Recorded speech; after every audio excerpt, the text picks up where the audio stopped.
Hi everyone. I've gotten some questions on what is the best way to display or store my Yoto cards, and so I'm going to show you a few different options that I use and tell you the kind of the pros and cons of each of them, and then you can see what might work for you. I'll put all the links to the specific cases and card holders that I have in the description. So the first one that I have is this really large one. It's heavy duty. It holds, I think, like 700 and something cards. It zips, which is very nice. It has 9 per page. Very easy to get them in double-sided. Some of these card cases that I'll show you in a minute are hard to get them double-sided, so that's nice. You can add more pages because it's like a binder, and you just open it up and you can add more. It's pretty full and it closes perfectly fine. Plenty of room for it. I think the only con to this one is that because the cards are in here so loose, when you close it and if you turn it upside down, the cards will just fall out, which doesn't bother me because we keep it zipped, and I more use these to store my cards away from the kids so we don't get them lost. They don't really have access to this binder at all times, but you can see I turned the page and see how it went up. Again, it doesn't like actually fall out unless you have it unzipped.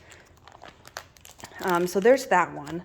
And I put the cards in there by content. So you can kind of see what I got going on. This next one is actually a brand new one that I just bought.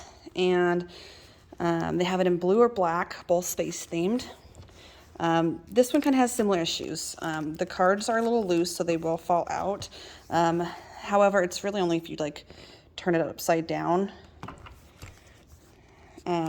This one has 4 per page. It also has a zipper, also has the binder so you could add extra pages. Very easy to put it double-sided. A little bit harder for little hands to get these ones out, but still not bad. My 2-year-old can get them out just fine.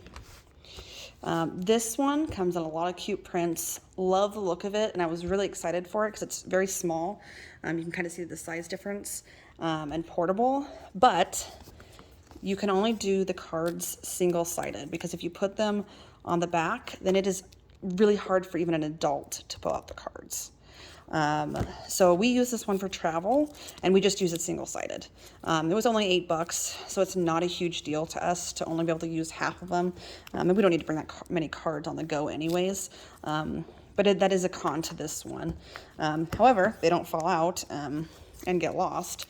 I believe this one holds 64 if you do double-sided. So, you know, about 32 cards. We display cards and we rotate them. I use this card holder that's just meant for like playing cards. It can comfortably hold 8, but as you can see, you could squeeze on there if you wanted to add some more and didn't care that they were kind of overhanging on the edge a little bit. This is how I rotate my cards. So this is what my kids have access to, and we rotate cards when I feel like tired of listening to the same thing or when they ask me to. We have one of these in my younger one's bedroom who uses different cards for bedtime. This is the binder that she uses. My other one only listens to the same card at bedtime, so she just uses hers for when we go to the grocery store or travel. I got these to actually replace these. But I think that these are so cute and only $8 that I'm going to keep them both. But eventually I think we'll use these ones for travel. But these ones would be a good permanent binder too if you want your kids to have them separated or don't have as many cards as I do.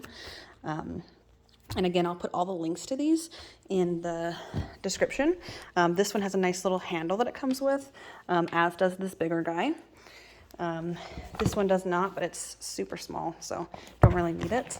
I'll stack them on top of each other so you can kind of see how the size difference of those 3.